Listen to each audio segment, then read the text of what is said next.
ونعوذ بالله من شرور أنفسنا ومن سيئات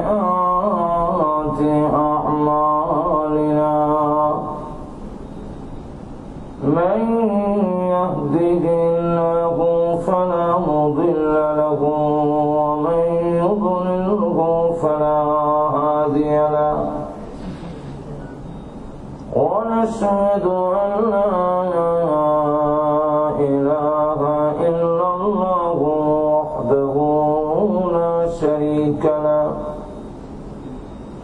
ونشهد أن سيدنا ومولانا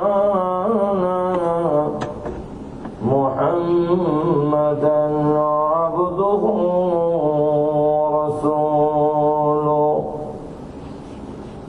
الذي أرسل إلى الناس كافة بشيرا ونذيرا وداعيا إلى الله بإذنه وسراجا منيرا أما بعد فقد قال الله تعالى في كلامه المجيد وفرقانه الحميد أعوذ بالله من الشيطان الرجيم بسم الله الرحمن الرحيم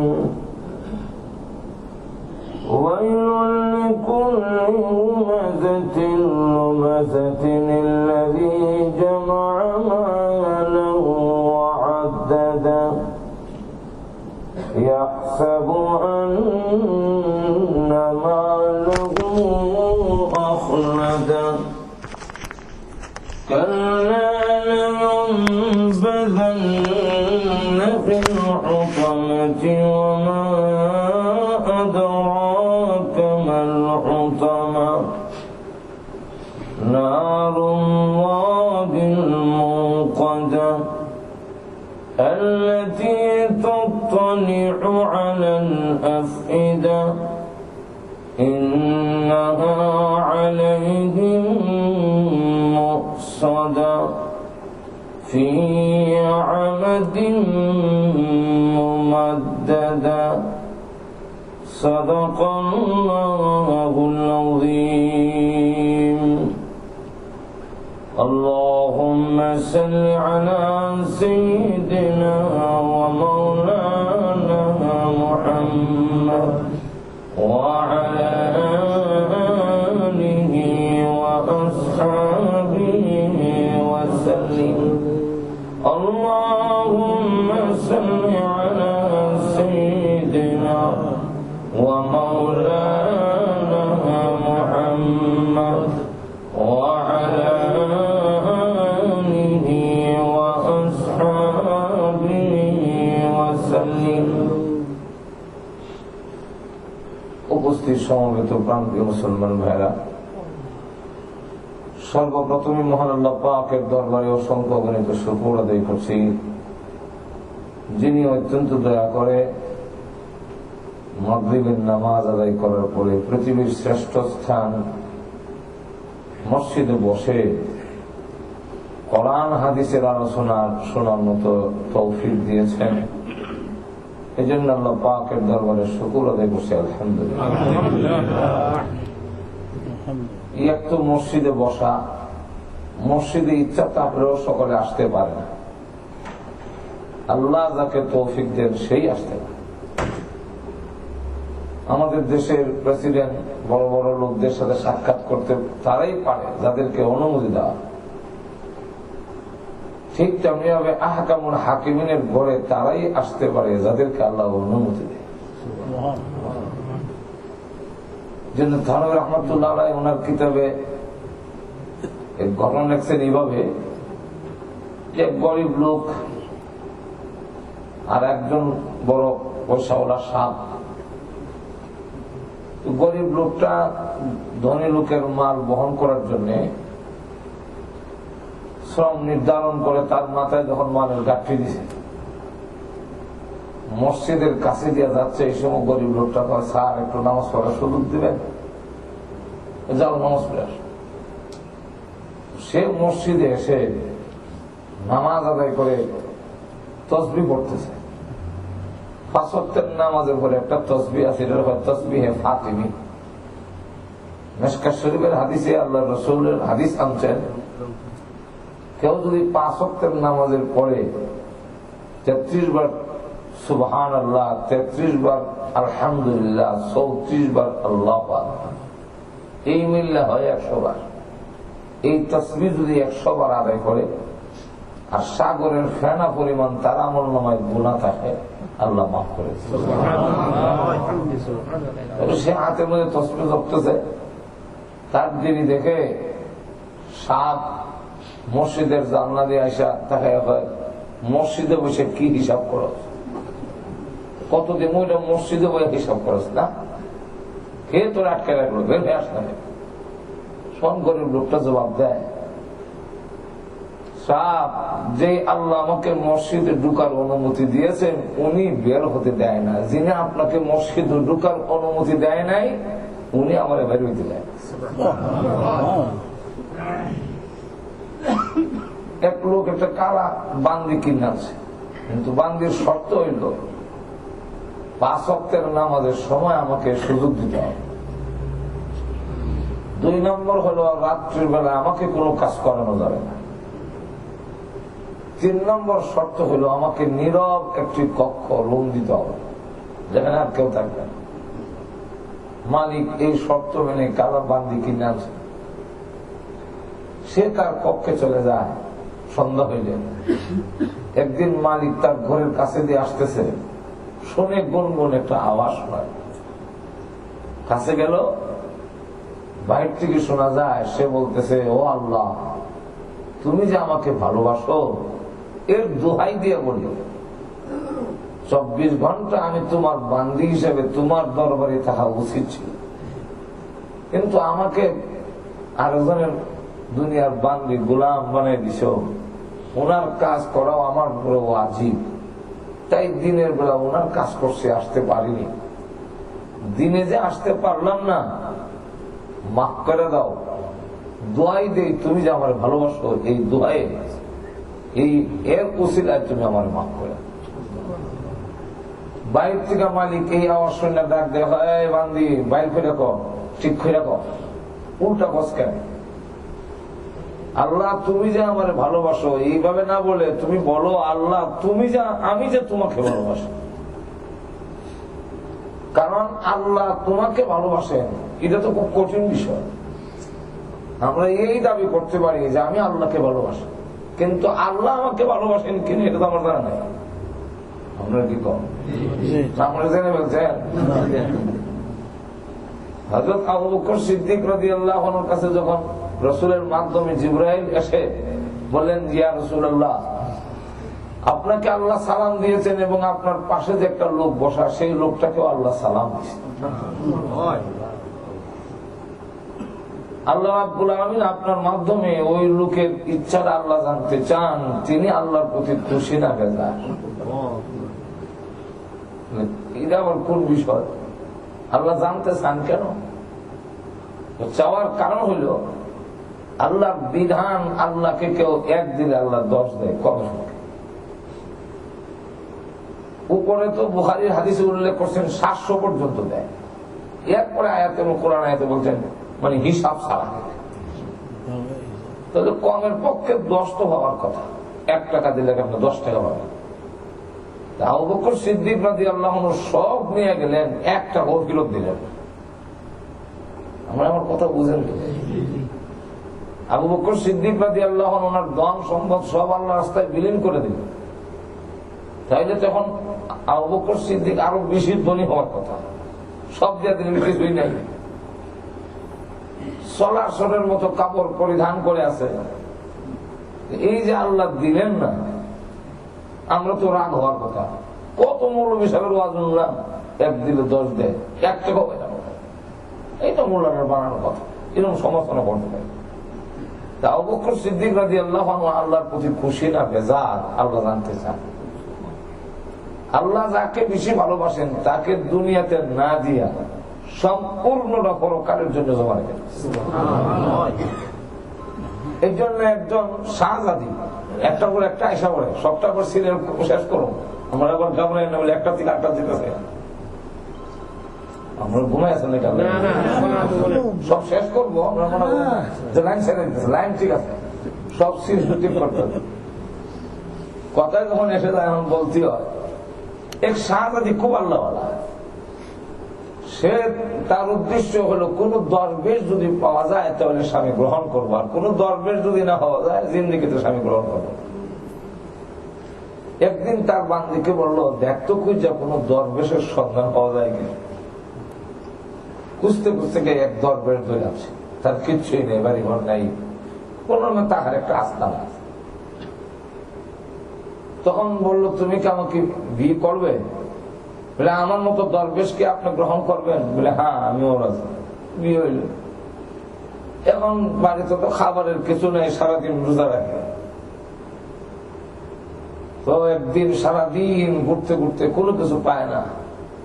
উনি তখন আল্লাহর দরবারে ফরিয়াদ করতে লাগলেন, আল্লাহ সন্ধ্যা ঘনি আসতেছে, আমার স্ত্রী শাহজাদি, সে রোজাদার, তার সামনে কিছু যদি পেশ করতে না পারি তাহলে বলবে তুমি ইফতারের জন্য কিছু আনতে পারলে না।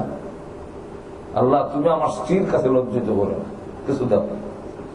এমনি দেখে স্বর্ণের একটা টুকরা সামনে বসে। এই স্বর্ণের টুকরা নিয়ে বাড়িতে গেলেন। আমাদের স্ত্রীরা এমন স্বর্ণের টুকরা পাইলে তো আনন্দে আত্মহারা। ওনার স্ত্রী জিজ্ঞাসা করতেছেন শাহজাদি যে এই স্বর্ণের টুকরা পেলে কিভাবে? তখন কাহিনী বললো যে এইরকম সারাদিন কোন রোজ রোজগার না হয় আল্লাহর কাছে কানতে লাগলাম যে আল্লাহ কমের পক্ষে বোর কাছে বিদ্যুৎ করে, সে অপেক্ষায় আছে ইফতার করবে, আমি ইফতারের জন্য কিছু নিয়ে যাব। তো আল্লাহ আমার কান্নাকাটি কবুল করে আসমান থেকে একটা স্বর্ণের টুকরা করছে। তখন এই শাহজাদি বলতেছে, এই স্বর্ণের টুকরা নিয়ে আবার জায়গা যাও, স্বর্ণের টুকরা রেখে আল্লাহর কাছে ফরিয়াদ করবে, আল্লাহ আমাদের জন্য আখিরাতে যা জমা করছো তার থেকে যদি দিয়া তা নিয়ে যাও। আর আসতে বলুন সুবহানাল্লাহ। আখিরাতে আমাদেরকে যা দিবা সেই জমা করার জিনিস থেকে যদি দিয়া থাকো যে এই পরিমাণ তুমি কম পাইবা আখিরাতে, তাহলে নিয়ে যাও। আখিরাতের পুঁজি ভেঙ্গে খেতে চাই না দুনিয়ায়। আর যদি অতিরিক্ত দিয়ে থাকেন তাহলে নিয়ে এসো। উনি আবার নিয়ে গেলেন, ওই জায়গায় স্বর্ণের টুকরা রেখে দোয়া করতে লাগলেন, ও আল্লাহ আখিরাতে আমাদের জন্য যা তুমি জমা করেছো সেই জমা করার থেকে যদি দেয়া থাকো আখিরাতের পুঁজি ভাঙ্গা দুনিয়াতে খাইতে চাই না, নিয়ে যাও। এই দোয়া করার পরে আবার দেখে স্বর্ণের টুকরা উপর দিকে চলে গেছে। তখন বুঝতে পারলেন যে আপনার জমা করার থেকে দিছে। উনার স্ত্রী বলতেছে, নিয়ে যাক, আখিরাতের কোন পুঁজি ভেঙ্গে দুনিয়াতে খেতে চাই না, দুনিয়া বুক করতে চাই না, কারণ দুনিয়ার বুক বিলাস ক্ষণস্থায়ী অস্থায়ী। তো বলতেছিলাম হযরত আবু বকর সিদ্দিক রাদিয়াল্লাহু আনহুর জন্য সব আল্লাহ আখিরাতে জমা রেখে দিলেন, আর রাসূলের মাধ্যমে জানাই দিলেন, তাকে বলে দেন জান্নাতে প্রত্যেকটা গেটে আলাদা করে আবু বকর সিদ্দিকের জন্য আমি একটা গেট তৈরি করছি, সব আখিরাতের জন্য জমা রাখলাম, দুনিয়াতে দেব না। এতে উনি খুশি নেবে না, আমরা তো নারাজ হব। আর আমরা সহজ বললেও খুব সহজে তাড়াতাড়ি বলে ফেল যে খুশি। আবু বকর সিদ্দিক রাদিয়াল্লাহু আনহুকে জিজ্ঞাসা করার পরে বলেন, আমি আগে বলবো না, আমি আগে জানতে চাই হে রাসূল, জিবরাইলকে জানায়া দেন আমার সমস্ত ধনসম্পদ আল্লাহর রাস্তায় দেওয়ার পরে এগুলো আল্লাহ গ্রহণ করে আমি আবু বকর সিদ্দিকের প্রতি খুশি হয়েছেন কিনা এটা না জানা পর্যন্ত আমারটা আমি বলবো। আরো আসতে বলেন সুবহানাল্লাহ। কেন আমি যদি বলি আল্লাহ তোমার প্রতি খুশি, পরবর্তীতে যদি আল্লাহ বলেন আমি খুশি না, তাহলে আমি আবু বকর সিদ্দিকের খুশিতে কি আসে আসে আল্লাহ কি? কিন্তু আমার প্রতি যদি আল্লাহ খুশি হন আমার জীবন সার্থক হয়ে যাবে। এক। দুই নম্বর হলো আমার খুশি হওয়ার আর বেজার হওয়ার কি আছে, দুঃখিত হওয়ার কি আছে? পৃথিবীতে যখন আসছিলাম তখন তো কিছুই আমার ছিল না, এখন তো চলাচলের মতো একটা কাপড় দিয়ে ঢেকে রাখছি। আর পৃথিবীতে আসার সময় তো আমি যে সময় আসছিলাম ওই সময় তো আমার গায়ে কোনো কাপড়ই ছিল না। তাহলে ধনসম্পদ আমাদের যা আছে এগুলাকে আমরা দুনিয়াতে আসবার সময় নিয়ে আসছি না পরে আইছি? একটু ধরে বলেন এগুলা কার দেওয়া? একটু ধরে বলেন আল্লাহর দেওয়া। যদি আল্লাহ নিয়ে থাকেন আপনার রাগ হওয়ার কি আছে, বেজার হওয়ার কি আছে? তাহলে আমি আল্লাহটা আল্লাহর দিলাম, এতে আমার বেজার হওয়ার কি আছে? তাই আমি আগে জানতে চাই আল্লাহ বলেন আবু বকর সিদ্দিক। এই জন্য রাসূল বলেন চন্দ্র সূর্য পৃথিবীতে উদয় হওয়ার পর থেকে নিয়ে এই পৃথিবীতে নবী রাসূলের পরে আবু বকর সিদ্দিকের চাইতে কোন শ্রেষ্ঠ ব্যক্তির জন্ম হয় নাই। যদি এখন লক্ষ্য করে দেখেন সেই আবু বকর সিদ্দিক রাদিয়াল্লাহু আনহু আল্লাহর রাজিটা আগে আনলেন। ওই মহিলা আল্লাহর দরবারে বলতেছে যে আল্লাহ তুমি আমাকে যে ভালোবাসো তার দোহাই দিয়ে বলে আমার মাফ করে দাও। তার মালিক বাইরে থেকে বলতেছে তুমি এইভাবে বলো যে আল্লাহ আমি যে তোমাকে ভালোবাসি, তোমার ভালোবাসা আমাকে ভালোবাসো, এটা তো উল্টা। আমি আপনাদের বেলায় এই কথা বলতে পারি যে আপনাদেরকে আমি ভালোবাসি, কিন্তু যদি বলি আপনারা যে আমাকে ভালোবাসেন আর আপনাদের এখান থেকে যদি একজন উঠে ভালোবাসি না, আপনাদেরটা তো আমি জোর দিয়ে বলতে পারবো না। আল্লাহ ভালোবাসেন এই কথাটা কি করে বললি? ঠিক করে যাবো মনে হচ্ছে বান্দি আর কি বুঝেও এই বান্দি যে আল্লাহর কাছে কত মাকবুল এটা তো তার খবর নেই। সে ডাক দেওয়ার মালিক আমি যে এইভাবে বলেছি এইভাবেই ঠিক আছে, তার দলিল নাও। সারাদিন তোমার কাম কাজ করার পরে ক্লান্ত শ্রান্ত হয়ে যেই টাইমটুকু আমি বিশ্রাম নিব, ঘুমাবো, এই টাইমে না ঘুমাইয়া ইবাদত করার তৌফিক যে আল্লাহ দিয়েছেন, এতে বোঝা যায় মহান আল্লাহ আমাকে ভালোবাসেন। যদি ভালো না বাসতেন তাহলে তো আমি ঘুমাই থাকতাম। কম আপনার ঘুম আসে না, আপনার শেষ সাথে নামাজ পড়তে পারেন, এটা আপনার বাহাদুরি নাকি? ইমাম গাজ্জালী রাহমাতুল্লাহ আলাইহি একজন স্বপ্নে দেখলো ইন্তেকালের পরে, জিজ্ঞাসা করে কেমন আছেন? বলে আলহামদুলিল্লাহ, আল্লাহ আমাকে মাফ করে দিয়েছে। বলেন এই গাজ্জালী আপনি তো অনেক বড় দার্শনিক, অনেক বড় আলেম, আল্লাহ আপনাকে মাফ করে দিয়েছেন, তা তো এটা আশ্চর্যের বিষয় নয়। না একটা গেতাম তো,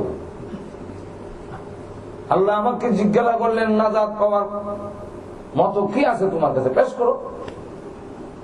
আমি পেশ করলাম যে আল্লাহ বহু কিতাব লিখেছে, বিরাট বড় দার্শনিক, কে বলেন ঠিক না? রসমে আজা রহ গই হ্যায় রূহে বিলালি না রহি, রসমে আজা রহ গই হ্যায় রূহে বিলালি না রহি, ফলসফা তো রহ গই হ্যায় তালকিনে গজ্জালি না রহি। আজ পর্যন্ত আজানের প্রথা তো এখনো তো আছে, কিন্তু বিলালের রূহওয়ালা আজান আর নাই। সুবহানাল্লাহ বলবেন আছে নাকি আজান? এই রূহওয়ালা আজান, আজান তো কত সুন্দর আজান আছে আপনার, কিন্তু যেই বিলাল আজান না দিলে স্বয়ং আল্লাহ পক্ষ থেকে সংবাদ আসে, হে বিলাল রাসূল আমার ঘরে আজান হইল না কেন? আল্লাহ আজান তো আজকে আরো জনে দিছে, আজান তো হইছে না, আমার আরো শত আজান আসে নাই। আরো আসতে বলে আল্লাহু আকবার। যে বিলালে যখন আল্লাহু আকবার ফরসে বলে, সে আল্লাহু আকবারের আওয়াজ আরশের মধ্যে ধাক্কা লাগে। বুঝছেন? এই আজান তো হয় নাই। লক্ষ্য করে দেখেন, এই জন্য কবি বলেন যে আজানের প্রথা এখনো আছে, কিন্তু রূহওয়ালা বিলালের রূহওয়ালা আজান আর দার্শনিক এখনো আছে, কিন্তু ইমাম গাজ্জালীর মতো দার্শনিক আর হবে না। বহু কিতাব লিখছেন।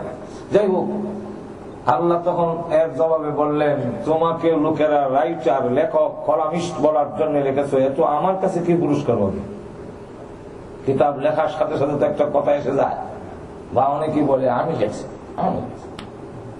এই জন্য ফখরে বাংলার আমাদের ব্রাহ্মণবাড়ির একজন বড় আলেম ছিলেন, ওনার নাম তাজুল ইসলাম, আর উপাধিটা ছিল ফখরে বাঙ্গাল। তা ওই আরব দেশ থেকে উপাধি দিচ্ছে। এখন দেখা যায় যেমন তাজুল ইসলাম সাহেব রহমতুল্লাহ আলাইকে একজন জিজ্ঞাসা করে, হুজুর আপনি এত বড় আলেম, একটা কিতাব লিখলেন না?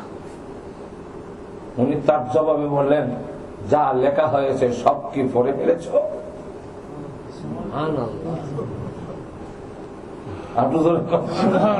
বিষয়টা বুঝেন নাই?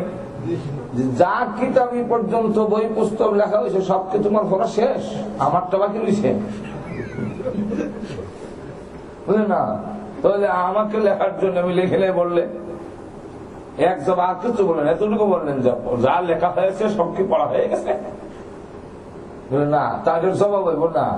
তাহলে আমি লিখবো কেন? লেখক বলার জন্য? আমরা তো অধিকাংশ এখন এই উদ্দেশ্য হইতা, আমি একটা বই লিখছি, আমি একটা কি বলে ঠিক না? তোমাকে তো বলছে মানুষ লেখক, কলামিস্ট, কম বলছে, আমার কাছে কি ভাবনা? আর বড় নাজাত পাওয়ার কি আছে?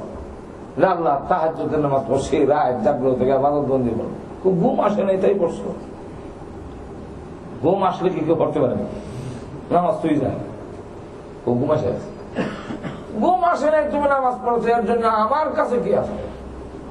আল্লাহ তাহলে আর নাই। আল্লাহ বলে, হে গাজ্জালি, তোমার ছোটখাটো একটি আমল আছে আমার কাছে, যেটা তুমি তেমন গুরুত্ব দাওনি। সেটা হলো, ও গাজ্জালি, তুমি যখন কলম কালিতে ভিজেছিলে লেখার জন্য, কালি একটু বেশি লেগে গেছে, ফেলে দিবে, এমন সময় তৃষ্ণার্ত একটা মাছি এসে বসেছে কালি পান করার জন্য, আর তুমি কলমটা ধরে রেখেছিলে ওই মাছিরা পানি পান করার জন্য। আমার একটা মাখলুক ছোট্ট মাছিকে যে পানি পান করাইছিলে কালির পানি, আমি আল্লাহ খুশি হইয়া জমা রেখে দিয়েছি।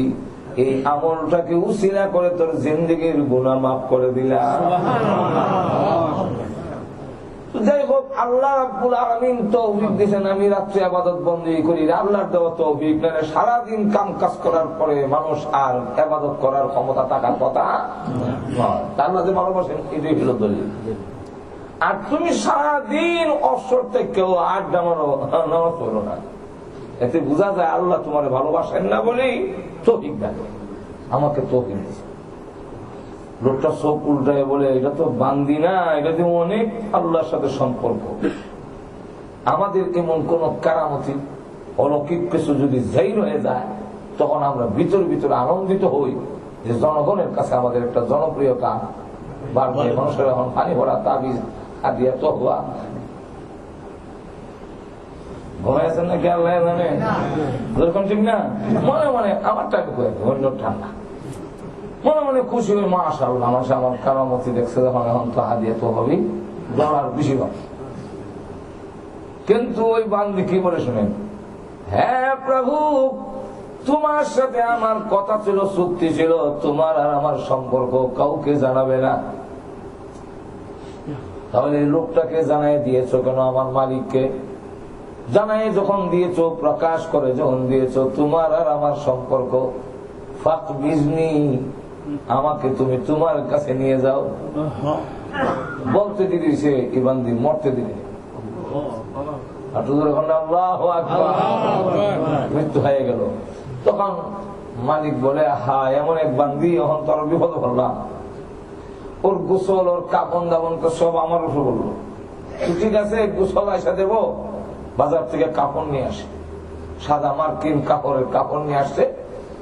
এতটুকু সময়ের ভিতরে এসে দেখে কে যে গোসল দেওয়াইলো কোনো খবর নেই, কোন লোকজন নেই। কে কাপড়ের কাপড় আনলো, তাদের কাপড়ের কাপড়ের প্যাকেট করা, তাও মার্কিন সাদা কাপড়ের নয়, রেশমি সবুজ কাপড়ের প্যাকেট করা, এবং উপর দিয়া এই জান্নাতি পোশাকের কাপড়ের উপরে কোরআনের আয়াত লেখা।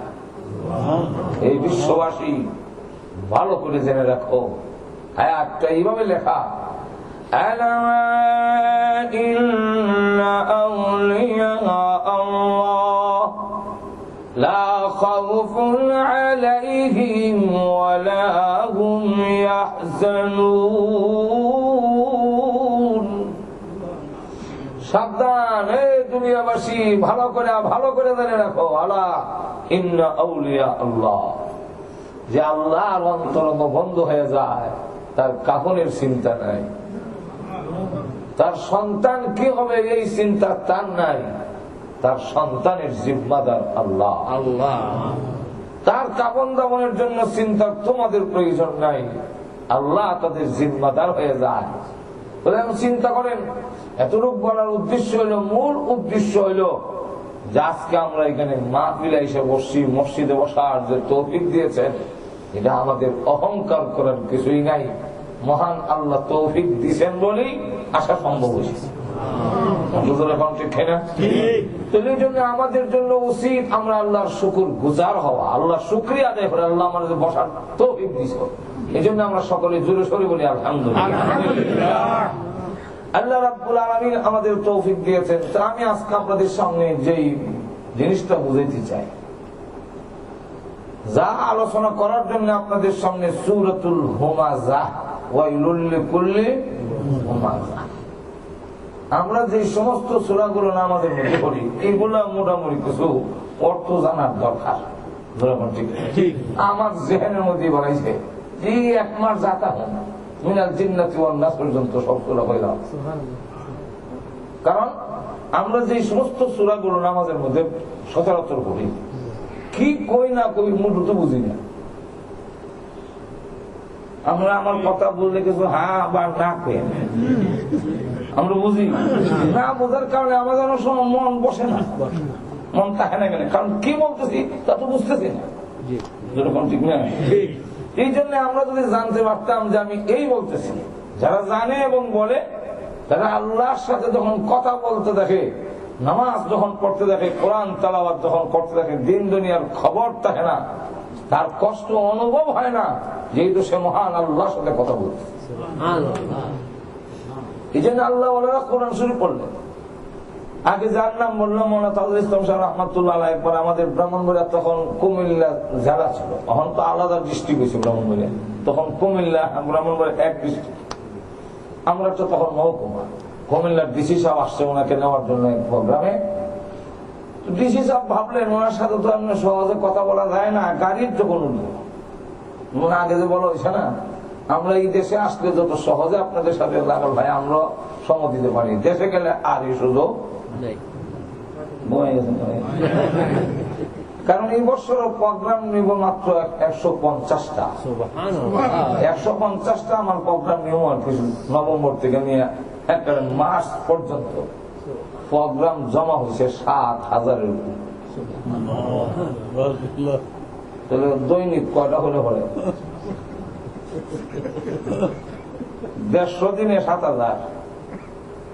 কারণ যাই হোক, ওই লোকটা ভাবলো যে গাড়িতে উঠলে তখন হুজুরের সাথে সুযোগ, কিন্তু হুজুর উঠেই কোরআন শরীফ পড়ার লেগে গেছে, কথা তো বলতে পারতেছে, বারবার এইভাবে খালি উঠে আবার বসে বুঝাইতে চাইতেছে যে হুজুর কিছু বলবো। তখন হুজুর হয়তো ডিসি সাহেব, তো হুজুর হয়তো কোরআন শরীফ বন্ধ করে, হ্যাঁ যে ডিসি সাহেব কি বলবেন একটু গপসপ করি। হুজুর কিন্তু বুঝতেছে কোরআন তেলাওয়াত করতেছেন, আর ফাঁকে ফাঁকে যে উনি মাথা এইভাবে, হঠাৎ করে এক ফাঁকে বললেন, ডিসি সাহেব আপনি কি মনে করেছেন আল্লাহর সাথে কথা বাদ দিয়ে আপনার সাথে কথা বলবো? আর হুজুরে বলেন না, আপনি কি ভাবছেন যে আমি আল্লাহর সাথে কথা বলার চাইতে আপনার কথার গুরুত্ব বেশি দেব? বারবার মাথা উঠাচ্ছেন কেন? কোরআন তেলাওয়াত যখন বুঝা পড়ে তখন তার উপলব্ধি আরো বেশি হয়, ঠিক না? তো ওয়াইলুল লিকুল্লি হুমাযাতিল লুমাযাহ, এই সূরার মধ্যে মহান আল্লাহ আমাদের 3টা রোগের কথা তুলে ধরছে, যে রোগগুলো হওয়ার কারণে জাহান্নামের কঠিন আযাবে আমরা নিষ্পেষিত হব, আমরা একবারে পিষ্ট হব। হতামা পৃষ্ঠকারী, জেলে মানুষের পেশা দেয়, নিষ্পেষিত হব যেই আযাব আর যেই অপরাধের কারণে পরকালের জিন্দেগি আমাদের ধ্বংস হবে। এই তিনটা রোগ ব্যাধির কথা মহান আল্লাহ সূরাতুল হুমাযার মধ্যে তুলে ধরছে। তো আমরা ভালো করে উপলব্ধি করার দরকার, আল্লাহ পাক যত মাখলুক সৃষ্টি করেছেন এর মধ্যে মানব জাতিকে এক বড় নিয়ামত দিয়েছেন। এই নিয়ামত আর কোন মাখলুককে দেন নেই। এটা হলো আকল, বুদ্ধি, মেধা। এই পরিপূর্ণ আকল আর বুদ্ধি একমাত্র মানুষকে দিচ্ছেন, আর কোন প্রাণীকে বলেন ফেরেশতাকেও দেন নাই। ফেরেশতাদেরকে যাকে যতটুকু বুঝার বুদ্ধি দিচ্ছেন এতটুকু বুঝে, এর বাহিরে আর বুঝে না। আমরা বাংলাদেশের এক এক ডিস্ট্রিক্টের এক এক রকমের ভাষা, ফেরেশতারা ওই ভাষা যার যে ডিস্ট্রিক্টে দিছে এইটাই বুঝে, অন্যটা বুঝে না। ব্রাহ্মণবাড়িয়ার লোকেরা ওরা খড় জায়গা হ বলে, খাওয়ানোর জায়গা কয় হাওন, খেতারে কয় হেতা, খালরে কয় হাল। এইভাবে এখন যদি কয় খুদা কয় হুদা, এ হুদা, ফেরেশতা বুঝতে হইব হুদা যে খোদা। নরসিংদী যাবেন, নরসিংদী একটা জেলা আছে, ওই এলাকার লোকেরা র উচ্চারণ করে না, ল হয়। রেল লাইন না হয় রেল লাইন, ঠিক না?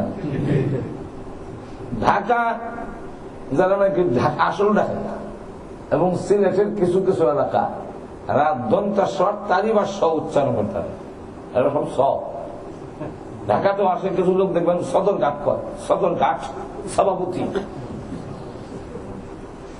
আবার নোয়াখালীর বাইরেও আছেন অনেক ফ কইতে না হ কয়, হানিরা কয় হানি। ফেরেশতা কিন্তু এটা বুঝতে হবে যে এটা হানি, যে হানি। যাকে যে ডিস্ট্রিক্টের জন্য লেখানোর জন্য দিচ্ছে তার দেশের ভাষায় পারদর্শী, এর চেয়ে বেশি বুঝে না। জিন্নাত পরিপূর্ণ আকলের অধিকারী নয়। এই জন্য আল্লাহ যত নবী রাসূল করেছেন সব মানুষের মতো। জিন্নাতের মধ্যে কোন নবী নাই, ফেরেশতার মধ্যে একজন নবী, আমি ফেরেশতার নবী আছে নাকি? নাই। আল্লাহ মানুষকে পরিপূর্ণ এক নিয়ামত দিয়েছেন, এর নাম আকল, মেধা। সে বস্তুর মজাও বুঝে, সাজাও বুঝে। ফেরেশতারা মজাও বোঝে না, সাজাও বোঝে না। একজন সুন্দরী মহিলা যদি ফেরেশতার সামনে তুলে ধরে জীবন হইত না, কারণ চাওয়ার কোন আকর্ষণ নাই। কি কর মানুষকে আল্লাহ রাব্বুল আলামিন এই পরিপূর্ণ আকল দিয়েছেন। এই জন্য মানুষকে বলে হায়ওয়ানুন নাতিকুন, আয় আকিল। মানুষ পরিপূর্ণ আকলের অধিকারী। মানুষকে আল্লাহ যে মেধা, এই মেধার কাউকে দেয় নাই। এই জন্য রাসূল বলেন, ওমর আপনাদের অসুবিধা হচ্ছে না? কবরে যাওয়ার পরে মুনকার নাকির এসে যখন বলবে মার রাব্বুকা, তখন কি তুমি ঘাবড়ে যাবে? যখন মার রাব্বুকা, আমার দীনুকা, আমার নবীকা বলবো, ডরাইবানি, ঘাবড়াইবানি? হযরত ওমর রাদিয়াল্লাহু আনহু বলেন, হুজুর এই প্রশ্নের জবাব দেওয়ার আগে আমি একটা জিনিস আপনার কাছে জানতে চাই, সেটা হলো কবরে যাওয়ার পরে আমার আকল ঠিক থাকবে না।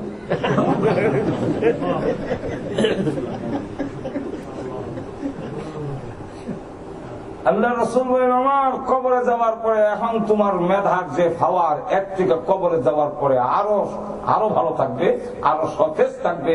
কারণ পৃথিবীতে মানুষের আকলের মাঝখানে বাধা দেওয়ার মতো, কিছু বিক্ষিপ্ত করার মতো আরো বিভিন্ন জিনিস আছে। আছে না, বিভিন্ন টেনশন এসে যায়। দোকানে গেলে ওয়াজে বসছেন, এর ঘটনে কেউ কল করে একটা জরুরি কাজ আছে, বা আপনার দোকান বা মার্কেট, বিভিন্ন জিনিস আপনার। কিন্তু কবরে যাওয়ার পরে তো এই চিন্তা নাই, পেশাব করানোর চিন্তা নাই। ঠিক না? হযরত ওমর রাদিয়াল্লাহু আনহু, আল্লাহর নবী, আমি ওমরের আকল যদি নষ্ট না হয়, আকল যদি থাকে, তাহলে 3টা কোন 1000 প্রশ্ন যদি মুনকার নাকির করে, সবগুলোর জবাব দেওয়ার জন্য আমি ওমর প্রস্তুত আছি। আকলের কাছে ফেরেশতা পর্যন্ত হেরে গেছে, থানভী রহমতুল্লাহ আলাইহি যে পছন্দিদা ওয়াকিয়াত কিতাবের মধ্যে রাবিয়া বসুলের কথা আনছেন, রাবিয়া ফেরেশতারা আটকাইছে কিন্তু আকলের কারণে। বুঝেন নাই মনে হয়? ফেরেশতা এসে যখন জিজ্ঞাসা করছে মার রাব্বুকে, রাবিয়া কয় তুমি কে? আমার রবকে তো আমি রবের কাছে কোনো, তুমি মাঝখান আমরা জিজ্ঞাসা করো কেন? চিন্তা করেন, আমার আপনার রবে আমাদেরকে পাঠাইছেন, ও আমার রব যদি পাঠায় থাকে তাহলে অবশ্যই তোমাদের কথা গুরুত্ব দিতে হয়। তো এই কথাটা আমাকে জিজ্ঞাসা করো কেন? আমি যদি বলি রব আমার আল্লাহ, আল্লাহ যদি বলেন রাবিয়াকে আমি চিনি না, তাহলে আমার কথার কোনো অর্থ থাকবে না। তোমরা যাও আল্লাহকে গিয়া জিজ্ঞাসা করো আমি কে। আল্লাহ যদি আমাকে চিনে ফেলে তাহলে তো আমার আর বলতে হয় না, আর আল্লাহ যদি না চিনেন আমি বললি কি? দেখেন কি আকল দেখে চলে। এরপরে বলেন আচ্ছা একটা কথা, তোমরা যেখান থেকে আসছো আমার কাছে কত লোক দূর হবে? 500 বছর রাস্তা। 500 বছর রাস্তা আসতে গিয়ে আল্লাহ বলো নাই, রব বলো নাই না? তো আমি কয়াত নিচে যাই, 500 বছর রাস্তা, ও 3.5 কয়শো কি 3.5 মারি নিচে আইছেন। তো যে আল্লাহ পাওয়ার জন্য সারা জীবন আর বাকি জিন্দিগি স্বামী গ্রহণ করি নাই, সারা জিন্দিগিতে রাত ঘুমাই নাই, 1000 রাকাত নামাজ আদায় করতেন, আর চোখকে বলতো ঘুমাইস না, তুমি যারা ভালোবাসো সে ঘুমায় না। আর আজকে তোমরা আমাকে জিজ্ঞাসা করতে এসেছো আমার রাব্বুকা, 500 বছর রাস্তা এসে বলো নাই, আর 3.5 মাসের নিচে এসে এত তাড়াতাড়ি আমি বললাম কেমনে? এটার সমাধান আগে হোক দাও। আল্লাহ তখন ডাক দিয়ে বলেন বিনা প্রশ্নে কবর বেহেশতের বাগান মানে যে আয়সা বড় আজি খাইও না। জালালউদ্দিন সৈয়দ রহমাতুল্লাহ আলাইহি নূর সদরের মধ্যে লেখেন সাইদ দলের কবরে মুনকার নাকির প্রবেশ করবে। এর মধ্যে একদল হইল নবীগণ। নবীগণকে ফেরেশতা গিয়ে কি জিজ্ঞাসা তোমার রাব্বুকা? 2 নম্বর হলো সিদ্দিকিন, যারা চিরন্তন সত্যবাদী, যেমন এর মধ্যে একজন আবু বকর সিদ্দিক। রাসূল বলেন কবরে গিয়ে আমার রাব্বুকে জিজ্ঞাসা দূরের কথা, জান বাইর করবার সময় তোমার গায়ে হাত দেওয়ার আগে কোরআনের আয়াত তেলাওয়াত করবে। এরপর হে আল্লাহ তোমার কানে কোরআনের আয়াত পড়বে, তারপরে হাত দিবে, এর আগে হাত দিবে না। ফেরেশতারা কোরআন আয়াত পড়াইয়া তোমার প্রফুল্ল হইয়া অন্যদিকে খেয়াল নিয়া, আমরা অনেক সময় অন্যদিকে মন নেওয়ার জন্য কিচ্ছা কাহিনী শোনানো হয়, ঠিক না? আর আবু বকর সিদ্দিককে বলেন তোমাকে অবশ করার জন্য ইনজেকশন যেটা দেওয়া হবে এটা হলো কোরআনের আয়াত। কোন আয়াত পড়বো? আল্লাহ রাসূল বলে দিয়েছেন পড়বো আয়াত। ইয়া আইয়াতুহান নাফসুল মুতমাইন্নাহ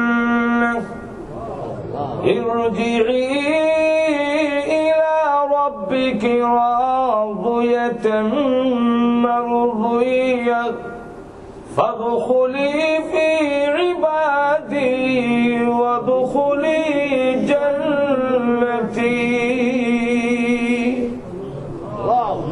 যখন বলা হবে হে প্রশান্ত মন, প্রশান্ত মন মানে কিছু আল্লাহওয়ালা লোক এমন আছে তারা গুনাহ না করতে করতে আল্লাহর ইবাদত করতে করতে গুনাহ কারে কয় আর বুঝে না।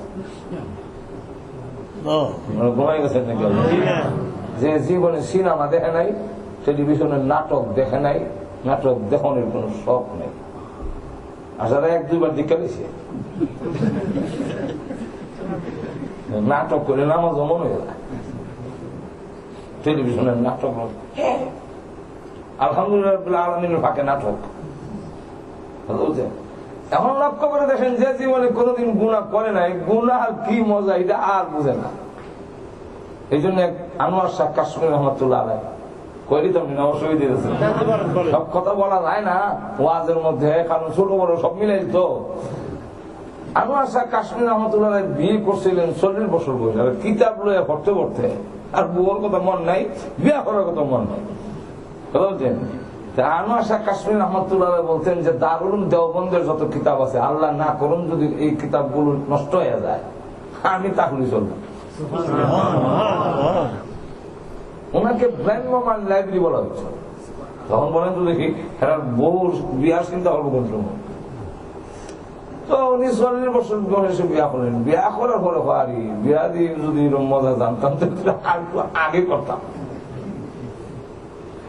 লক্ষ্য করে দেখেন, আল্লাহর পক্ষ থেকে ফেরেশতারা বলতেছে, ইয়া আইয়াতুহান নাফসুল মুতমাইন্না, হে প্রশান্ত মন, যারা গুনাহ করার দিকে মন যায় না, শান্ত হয়ে আছে, আল্লাহর বিধান মানার মধ্যে মজা। এক বুজুর্গের জিজ্ঞাসা করেন বেহেশতের বর্ণনা চলছে, তো আমরা দেশের কোন কোন লোক আছে যারা এখন গোশত আছে না, গোশত পাওয়া যায়, গোশত পাওয়া যায়। আরেক লোক আমাদের দেশে জিজ্ঞাসা করতো বেহেশতে গেলে তামাক পাওয়া যাবে, তামাক খাওয়া। আরেক বুজুর্গকে জিজ্ঞাসা করেন বেহেশতে গেলে কি নামাজ আছে, বেহেশতে গেলে নামাজ আছে, মানে বেহেশতে আর নামাজ নাই, বলে তো এটা কি বেহেশত? নামাজই যদি না থাকে সেইটা কিসের বেহেশত? নামাজের চাইতে আরো মজার কিছু আছে নাকি? যাই হোক, হে প্রশান্ত মন, ইরজিই, ফিরে আসো। কোথায় আসবো? ইলা রাব্বিক, তোমার রবের। যাবো যে কোন অবস্থায় যাব? রাদিয়াতান মারদিয়া, তুমিও রাজি, তোমার রব তোমার প্রতি রাজি। ফাদখুলি ফি ইবাদি ওয়াদখুলি জান্নাতি, আল্লাহর প্রিয় বান্দাদের অন্তর্ভুক্ত হও, আল্লাহর তৈরি জান্নাতে প্রবেশ করো। এই আয়াত পরে শোনাবে আর তোমার রূহ বের করো। তুমি যেখানে রূহ বের করার সময় ফেরেশতারা হাত দিতে গিয়া কোরআনের আয়াত পড়াইয়া ওই দিকে ধাবিত করে, তারপরে হাত দেয়। কবরে যাওয়ার পরে মার রাব্বুকা জিজ্ঞাসা করার জন্য কি আইব? 3 নম্বর দল বলছেন শুহাদা, যারা আল্লাহর রাস্তায় জান উৎসর্গ করে দিয়েছেন, শহীদ হয়েছেন, আল্লাহ সন্তুষ্টির জন্য জান কোরবান করে দিলেন, তাকে আর কি জিজ্ঞাসা করবে? মার রাব্বুকা, সে বলবে আমি আল্লাহ রাস্তায় জান দিয়ে ফেললাম, এরপরে রাব্বুকা জিগাইতে। 3 নম্বর দলটা হলো সুলাহা, আল্লাহর কিছু বান্দা তার মর্জি মতো খায় না, তার মর্জি গোসল করে না, তার মর্জি ঘুমায় না, তার মর্জি মতো কোনো কিছুই করে না, সম্পূর্ণ আল্লাহর মর্জি। আর মন রে বলে তুই যা কো বলবি আমি তা মানবো না, এই জন্য এক আল্লাহর রাস্তা দিয়ে হাঁটে আর কয় আমি, তুমি আমার খোদা নাও, আমি তোমার বন্দা নই। লোকেরা কয় ইস কুহুরি কথা কই, পিঠাও সব লাঠি শুনে রেডি হয়েছে। আরেকজন লোক এসে কয় তার চেহারার মধ্যে তোর মুখ দেখা যায়, তাহলে কুহুরি কথা বলে কেন? তুমি আমার খোদা নাও, আমি তোমার বন্দা নই, রাখ। পিঠাবি পরে তুই জিজ্ঞাসা করে, এই বেটা এই কুহুরি কথা বলছ কেন? বলে কি কুহুরি বললাম? বলে তুমি আমার খোদা নাও, আমি তোমার বান্দা নই। তুমি কি আল্লাহর বান্দা না? আল্লাহ কি তোমার খোদা না? অবশ্যই। কি বলছো? ওইটা আমি আমার নফস, আমার মনকে বলছি, হে গুনাহ করার জন্য বলতেছে। তাই আমি আমার মনকে বললাম তুমি কি আমার খোদা যে তোমার কথা মানবো? আমি কি তোমার বান্দা, তোমার গোলাম যে তোমার কথা মানবো? তুমি যা বলবে হ্যাঁ উল্লে দেখুন, তুমি আমার খোদা হো না, আমি তোমার বান্দা হো না। লোকটা যে আল্লাহর ওলি, এমন লক্ষ্য করে দেখেন। যাই হোক, এই পরিস্থিতি আল্লাহ রাব্বুল আলামিন পরিপূর্ণ আকল দিয়েছেন একমাত্র মানুষকে। এই আকলটাই হলো আসল জিনিস। তুমি ভালো এবং মন্দ বুঝো। এই জন্য ছোট বাচ্চারা কিরামান কাতিবিন নেই, যতদিন পর্যন্ত বালেগ না হয় ততদিন পর্যন্ত কিরামান কাতিবিন সম্মানিত লেখক আসে না। আমরা একবারে ঘুমাই আছেন, আমি করবো কিছু হা না করলে তো বোঝা যায় আমার কথা বুঝতেছেন, কারণ সন্দেহ থাকে তো আপনারা এই দেখো বুঝেন কি বুঝেন না। এমন লক্ষ্য করে বলেন যে উনি বলতেছে যে ছোট বাচ্চারা যতক্ষণ পর্যন্ত বালেগ না হয় ভালো মন্দ কিছুই দেয় না। আমরা বাংলাদেশের মানুষ আবার খুব চালাক, তো এই ওয়াজ না তাহলে ভালো হয়েছে। আরেকজনের ক্ষেত থেকে কাঁচামরিচ ধন্যা পাতা শুধু বাচ্চারা দিয়া এনে, তাহলে তো আমার কোনো গুণ হইল না।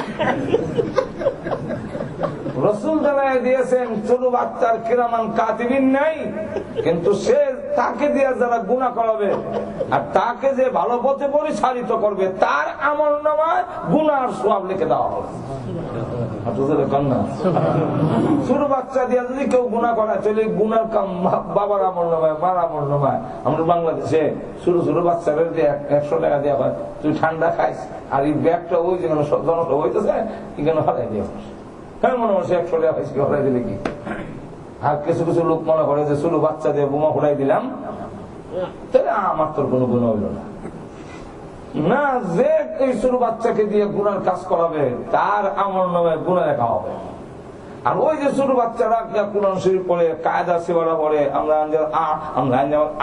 এই যে জপতেছে আপনি দিয়েছেন মসজিদ, এখন অর্থ কিরামান কাতিবিন নাই। এই বাচ্চা যত কোরআন পড়ে, যত ভালো কাজ করে, মা বাবার আমল নামায় লিখে দেওয়া। আর ছোট অবস্থায় যদি মারা যায়, সবর যদি করতে পারেন, বিরাট বড় নিয়ামত। আল্লাহ জিজ্ঞাসা করেন, ওর বাচ্চা যে নিয়ে আসলাম, আমারই তার কাছে আমানত রাখছিলাম, আমারটা আমি নিয়ে আসলাম, তা আমানতের জিনিস নিয়ে গেল, কিছু হইলে কষ্ট হওয়া যায়। তো আমার বান্দা কি বলছে? আলহামদুলিল্লাহ, আলহামদুলিল্লাহ বলছে। তাহলে তোমরা সাক্ষী দেখো, আমার বান্দাকে আমি আল্লাহ উত্তম পুরস্কার। যদি সবর করতে পারে, না কান্দে, তাহলে তাকে উত্তম পুরস্কার। না কান্দে মানে কান্দন চোখে তো দোকানে আসবেই, এটা তো কান্দবে। কিন্তু কান্দার অর্থ হইল ওই যে আমরা দেশে আজরাইলকে দোষে, আল্লাহরে দোষে। একদিন দেখি এক মহিলার বাচ্চা মারা গেছে, আর যাইতেছে কান্দতেছে, ও আল্লাহ, অমুকের যে 7টা ছেলে একটাও নিলাম, তারা আসমানি এক সান আমার, আল্লাহ কেমনে এমন ভাবে নিল, আমারে বুঝি নরম পাইছ। মহিলার নাম এখন এই অবস্থা না হয়ে যদি আলহামদুলিল্লাহ কয়, হাদিস শরীফ হয়েছে কিয়ামতের মাঠে অসুবিধা হইতেছে না তো আপনারা? কিয়ামতের মাঠে আল্লাহ রাব্বুল আলামিন ডাক দিয়ে বলবেন একদলকে, যাও জান্নাতে যাও, হিসাব কিতাব ছাড়া, কোনো হিসাব নাই, যাও জান্নাতে। ফেরেশতারা সার্চ করেন জান্নাতের ওয়ালা, তারা ধমক দিয়ে বলবে, কিসের জান্নাত? জান্নাতে যায় না। মুহাদ্দিসিনে কেরাম বলেন, ওরা কারা যাদেরকে জান্নাতের অর্ডার দেওয়ার হলো জান্নাতে যায় না? এই আশ্চর্য কথা। জান্নাতের কথা বলার সাথে সাথে উঠে দৌড় দরকার। মুহাদ্দিসিনে কেরাম 2টা দলের নাম উল্লেখ করছেন। এর মধ্যে এক দল হলো যারা পৃথিবীতে ইবাদত বন্দী করত একমাত্র আল্লাহর জন্য।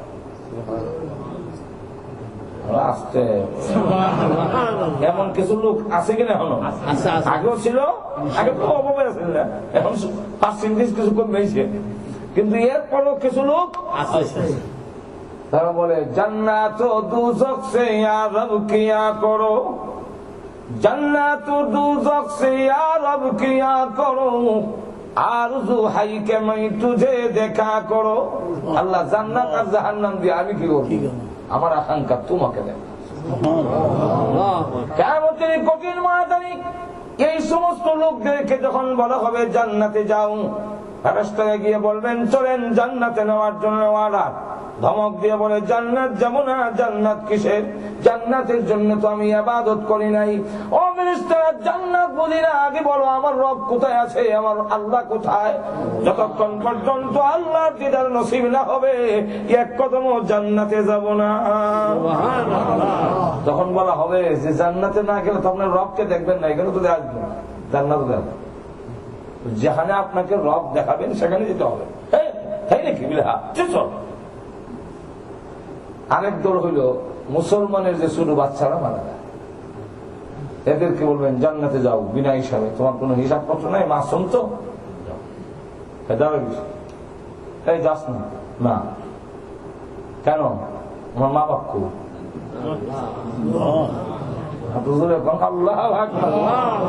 যাও জান্নাতে, তোমার মা বাপ তাদের হিসাব হবে, এরপরে দেখা যাবে। আমি যাব না। আমরা ব্রাহ্মণগড়ের ভাষা এটা হয় গাউলা, গাড়ুয়া গাড়ুয়া বুঝেন আপনারা? কোন কোন বাচ্চা আছে দেখবেন, আচ্ছা বাবা বড় মাছ আনবো না, তুমি তুই ইলিশ মাছ খাও না, কাটা গোড়ার মুখ বয় খাও, আচ্ছা যে মাছ পছন্দ করে কালকে এটা আনবো, এখন খেয়ে নাও। খাবো না। আল্লাহ বলবেন যাও জান্নাতে, না যাবো না। আল্লাহর সাথে গৌরবী শুরু। বুখারী শরীফের সহিহ হাদিস, তখন আল্লাহ ডাক দিয়ে বলবেন যে হে আল্লাহর সাথে ঝগড়াকারী সন্তান, আল্লাহর সাথে ঝগড়া শুরু করছে, যাও তোমার দরখাস্ত মঞ্জুর করলাম। এই মুহূর্তে তোমার মা বাপ জান্নাতে যাওয়া সহ জান্নাতে যাওয়ার অনুমতি দেয়। তো ছোট ছোট বাচ্চাগুলো আকল পরিপূর্ণ নাই, এই কারণে কিরামান কাতিবিন নাই। আবার যারা পাগল, সব নাই গুলো এই পাগলটা যাইতো বেহেশতে, না দূর বেহেশতে যাইতে গেলে সব লাগবে না, সব খুব জাহান নামও যাইতো, জাহান নামে তো পা ফিরে না যায়, তো ভাব নাই এর কি। তাই হাদিস শরীফের এক ঘটনা শোনাইতাম না আপনার হাদিসটা, যে পাগল কি, পাগলকে আল্লাহ পরিপূর্ণ আকল দিবেন। ওই দিন পরিপূর্ণ আকল মেধা দিয়া জাহান নামের পরে সব লাইন ধরে ফাল দাও ওই দুসুক একদম কাপড় চোপড় আরে গেছে, আগুন তো আগুন কি মানে আল্লাহ কেছেন ভরতাম, এই যে রেডি আছে। আল্লাহ বলবেন পড়তে হবে না জান্নাতে। আরেক দল তর্ক লাগাই দিব, আমি গুনাহ করছি, এই আগুন ভরতাম, কি দোষ করলাম? আল্লাহ তুই ফস কেন? আমার এলেমা আছে কে জান্নাতি হবে কে জাহান্নামী হবে। এখন আমি যদি একদল পাগল বলি জান্নাতি, একদল হবে জাহান্নামী, তোমাদের ভিতরে ধারণা আসতে পারে আল্লাহ জুলুম করেছেন, ইনসাফ করেন নাই, একদল পাগল লেদা দিল জান্নাতে, আরেকদল পাগল লেদা দিল জাহান্নামে। তাই আমি আল্লাহ প্রকাশ করে দিলাম তোমাদের সামনে, তুই ভালো থাকলে, যে বলছে আগুন বুঝি না, আমার আল্লাহ হুকুম দিচ্ছেন, তাহলে সে দুনিয়াতে ভালো থাকলে সে নামাজে গিয়ে হাজির হইতো, রোজা গিয়ে হাজির হইতো, আর যদি সে কোনোদিন আমার হুকুম অমান্য করতো না, এটাই প্রমাণ। আর যে নাকি গৌরবী করলো যে জাহান্নামীরা করবো কেন, এর জ্ঞান ভালো থাকলে বলতো অত লম্বা দিনে রোজা রাখবো কেন, আমার ঘরে খাওয়ানোর অভাব আছে। আমার কথা বুঝে তাহলে এখন আসুন, আল্লাহ রাব্বুল আলামিন পরিপূর্ণ আকল দিয়ে আমাদের সামনে দুইটা জগৎ রাখছেন, একটা ইহকাল আর একটা নাম আর জোরে কম। এখন বলছেন সব জানাই দিয়ে বলছেন কোনটা নিবা, তোমার আকলের ছেড়ে দিলাম। যার আকল জ্ঞান নাই তার ইচ্ছা অনিচ্ছা নেই, করতেই হবে, মানতেই হবে। এমন কোন মাখলুক নাই যে মাখলুক আল্লাহর বিধান মানে না। অসুবিধা হইতেছে মনে হয়? আল্লাহ রাব্বুল আলামিন কোরআনের বিভিন্ন আয়াতে জানিয়ে দিয়েছেন প্রত্যেকটা মাখলুক আমি আল্লাহ রাব্বুল আলামিনের বিধান মানে, আমার হুকুম মান্য চলে, মানবে না তখন তার মরণ। হযরত ইউনূস আলাইহিস সালাম যখন মাছের পেটের ভিতরে চলে গেলেন, দুইটা মাছের পেটের ভিতরে অতল পানির নিচে ফেরেশতা গেছেন, সেখানে নবী যেখানে যায় ফেরেশতাও সেখানে, ইউসুফ আলাইহিস সালাম জেলে, ফেরেশতাও জেলে। জিবরাইল দেখে ইউসুফ আলাইহিস সালাম বলতেছেন আপনার মতো এমন পবিত্র ফেরেশতা এই সুর ডাকাত মক্কুর গাঞ্জা হুরের মেরে, এটা তো একটা অপবিত্র জায়গা, সুর ডাকাতের জায়গা। জিবরাইল আলাইহিস সালাম বলেন ইউসুফ আলাইহিস সালামের মতো পয়গম্বর যেখানে আইছে এটা আর অপবিত্র হইছে না। সুবহানাল্লাহ। ইউনূস আলাইহিস সালামের কাছে যখন ফেরেশতা গেল, তিনি ডাক দিয়ে বলেন ও ফেরেশতা আমার একটা প্রশ্নের জবাব দাও, এই অতল পানির নিচে মাছ তো অনেক বড়, এবং প্রথম যেই মাছের পেটের ভিতরে ছিল এই মাছটা সহ আরেকটা মাছে এসে যখন গিলে ফেলেছে, আর ওই মাছ অতল পানির নিচে, তিনি ডাক দিয়ে বলেন ও ফেরেশতা গুনগুন একটি শব্দ আমার কানে আসে, গুনগুন শব্দ হচ্ছে পানির নিচে, ওই শব্দটা কিসের শব্দ?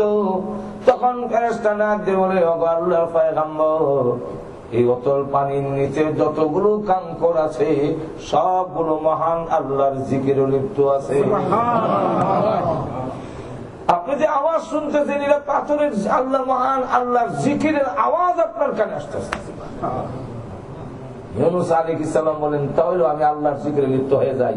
উনিও শুরু করে দিয়েছেন লা ইলাহা ইল্লা আনতা সুবহানাকা ইন্নী কুনতু মিনাজ জালিমিন। শুরু করেছেন আল্লাহর জিকির। প্রতিটি গাছের জবানে আল্লাহর নাম জারি আছে। আমরা তো মনে করি গাছের রস পাইছে না, মরে গেছে। আর মুফাসসিরিনে কেরামরা দেখেন গাছের জবান থেকে যখন জিকির বন্ধ হয়ে যায় মরে যায়। রস না হইলে যদি গাছ না হয়, আপনি আরব আমিরাত যান, মরুভূমিতে এমন কিছু গাছ আছে যে ছোট ছোট গাছ, রসের তো কোনো গন্ধই নেই, পানির লেশ মাত্র কিছু নাই, মরুভূমি একবারে ধধু বাতাস আর বাতাস। কিন্তু ওইখানে কিছু গাছ জন্মায় মাঝে মাঝে, যার ডুগাটার ভিতরে পানিয়ে ভরা, পানিয়ে ভর্তি গাছের শাখা শাখা, চিপ দিলে পানি হয়ে যাবে। যেখানে পানি নাই এখানে গাছ জন্ম তো হয়েছে, আবার তার ভিতরে পানি। তাহলে বোঝা গেল এইগুলা আসলে পানির কারণে নয়, সবগুলো আল্লাহর জিকিরে লিপ্ত আছে। মানুষ তোমার আকলের উপরে ছেড়ে দিলাম, জান্নাতে নিবা না জাহান্নামে নিবা, জাহান্নাম নিবা। তো আল্লাহ রাব্বুল আলামিন আমাদের পরকালের জিন্দেগি যেটা সবচেয়ে গুরুত্বপূর্ণ, এবং যেই জিন্দেগির শুরু আছে আর কোন শেষ নাই, আপনাদের এখন না শেষ নাই। দুনিয়ার অনেক কিছু করি কিন্তু পরকালের কিছুই, পরকালের কিছুই নাই। আল্লাহ এটা বুদ্ধিমানের কাম না। এই জন্য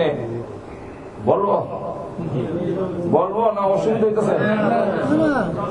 লক্ষ্য করে দেখেন যে খলিফা হারুন রশিদ নাম শুনছেন তো খলিফা হারুন রশিদ রাহমাতুল্লাহ আলাইহি, ওনার যুগে একজন পাগলের বেশে একটা লোক ছিল, কিন্তু আসলে বুদ্ধিমান, কথা ছিল অত্যন্ত গুরুত্বপূর্ণ, লেবাস ছিল পাগলের। ওনার নাম হলো বাহলুল। উনি আবার খলিফা হারুন রশিদ কিন্তু জানতো লোকটা যে আল্লাহ তাকে তো একবার দরবেশ সোজা সরল। আর জান্নাতি যারা হবে তারা সরল প্রকৃতিরই হয়। যেমনি আমরা অনেক সময় মনে করি মোল্লারা একবারে ক্রিমিনাল, বোঝা এটা হাতের দোষ না, এটা হাতের গুণ। মোল্লা জীবন রাহমাতুল্লাহ জবরদস্ত একজন বড় আলেম। ওনার রাস্তায় এক মুসলমান বলতেছে, হুজুর আপনার স্ত্রী নাকি বিধবা হয়ে গেছে। উনি অনেক বড় কিতাব লিখছেন, বাদশাহ আলমগীরের উস্তাদ, শাহজাহানের ছেলে যে আলমগীর ওনার উস্তাদ। তো ওনার অনেক কিতাব লেখছে, আমরা সরকারি বেসরকারি মাদ্রাসায় ওনার লেখা কিতাব পড়ায়। আর ওনারা কয় ওনার স্ত্রী বিধবা হয়ে গেছে। উনি ওটা দিচ্ছেন দৌড়, কানতে কানতে বাইতে বসে। ওনার স্ত্রী জিজ্ঞাসা আপনি কান্দেন কেন? তুমি যে বিধবা হয়ে গেছো এর লেখা কান্দে তোমার মৌলবী অনেক কিতাব লেখেন, খালি তফসিলের কিতাব লেখছেন, আর আপনি নাম বললে আমি বিধবাই করবো। কথা ঠিক, তাহলে আপনি এইটা বিশ্বাস করে এখানে আসলেন কেমনে? একজন মুসলমান বলছে, একজন মুসলমান তো মিথ্যা কথা বলে না। সে বলার পরে আমি মরলে যে তুমি বিধবা, এই চিন্তা তো আমি করি নাই। মুসলমান বলছে।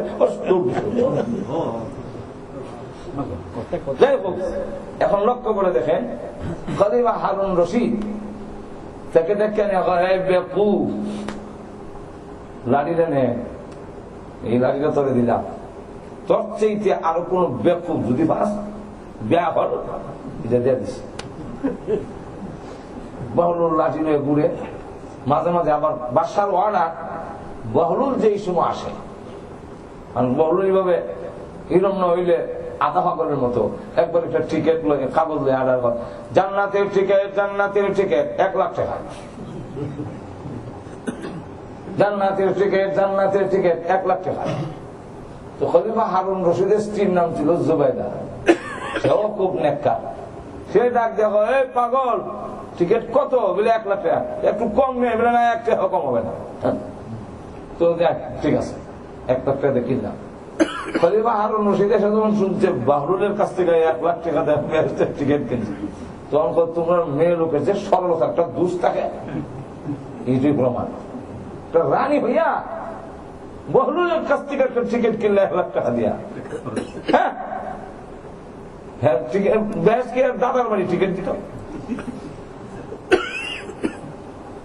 আমি বিশ্বাস করে কিনে গেছি। আচ্ছা ঠিক আছে, রাত্রে ঘুমাইছে পরে স্বপ্নে দেখে জুবাইদা খাতুন জান্নাতের কুরসির মধ্যে বসা, আর উনি গেইটে দাঁড়ানো। বাদশা, এই জুবাইদা, এত সুন্দর কুরসির মধ্যে তুমি বসা, এত সুন্দর বাগান, গেটটা খুলো, আমি আসি। না এটা আমার। তোমার মানে ওই যে বহরুলের কাছ থেকে যে কিনছি 1 লাখ টাকা দিয়ে, এই বেহেশত কিনছি। কথা কওয়ার পর তো তার ঘুম ভেঙে গেছে। এখন জাগ্রত বহরুলে ডাক দেয়, 1 কোটি টাকা দেব, আরেকটা টিকিট দেয় আমার। ওই একটাই আছে বেচারি। কেমনে বিলারি 1 লাখ টাকা আমি খাই নাই তো, এতিমের মাল নিলাম হয়ে যায় 1 লক্ষ টাকার জন্য। কেউ তো আমার 1 লাখ টাকা দিত না করবে, এই জন্য বেহেশতের টিকিট বেচে নিয়ে। আর আমি জানি এতিমের মাল রক্ষা করলে জান্নাতের টিকিট পাওয়া যায়। যাই হোক, খলিফা হারুন রশিদকে বলতেছে যে সময় যায় তার জন্য গেট খোলা, তো দেখে লাঠিরা আছে। রে বলুন, তোর চাইতে বড় খুব পাইছ না? তো না ভাই নাই, তুই তো লাঠি আমার হাত পাইলাম না দিতাম। যখন খলিফা হারুন রশিদ মৃত্যুর মুখে পতিত হয়, যখন সংবাদ গেল যে হারুন রশিদ অবস্থা বড় খারাপ আর বাঁচল না, এমনি আইসা আস্তে আস্তে বসছে। খলিফা হারুন রশিদ কেমন আছেন? নারী সফরে রওনা। কোথায় সফরে রওনা? কয়রা ওই পরকালের দিকে যাচ্ছে। পরকালের দিকে যাচ্ছেন? হ্যাঁ। কদিনের জন্য যাচ্ছেন? কবে আইবেন? এই সফরে গেলে কেউ ফিরে আসে? ও আসবেন না? বলুন না, কি লম্বা সফর? অনেক লম্বা। ও আচ্ছা, তো সোলজার কিছু বাড়াইছেন তো? সেখানে যাইবেন যে আর্মি বিডিআররা 500 গুলো পুরা এখানে কি সোলজার পাড়া? আচ্ছা, তো বিছনাপত্র খাট পালং সেখানে কিভাবে থাকবেন, কোথায় থাকবেন ব্যবস্থা করছেন তো? জায়গার আগে চেক করেছেন তো লোকজন পাঠাইয়া? তোর তো আগে বুঝতাম যে অর্ধেক পাগল, অন তো বুঝি পুরা পাগল। বেটা, এখানে কি কোনো সরু সামান পাঠানো যায়? ও আচ্ছা, কোনো পাঠান নাই? না। কোন খাদ্য পাঠান নাই? না। বাদশা সাহেব, 3 দিনের জন্য কোথাও যখন খলিফা হারুন রশিদ যায়, কত আর্মি র্যাব বিডিআর, কত শান শৌকত আর কত সরু সামান 3 দিনের জন্য দেবে, কত খাদ্য, কত খাবার, কত উন্নত মানের বিছনা, সবকিছু ব্যবস্থা করেন। আর এত লম্বা সফরে যাচ্ছেন, আপনার কোন সোলজার পাঠাইলেন না, কোন মাল সামান পাঠাইলেন না, কোন সরু সামান পাঠাইলেন না, খাবারের কোন ব্যবস্থা করলেন না, টাকার কোন ব্যাগ বিছনা পাঠাইলেন না। তাহলে তো বোঝা যায় আপনার চাইতে ব্যাপক এই পৃথিবীতে আর কেউ নাই। তাই লাঠিটা আপনার হাতে সমঝাইয়া যাবে।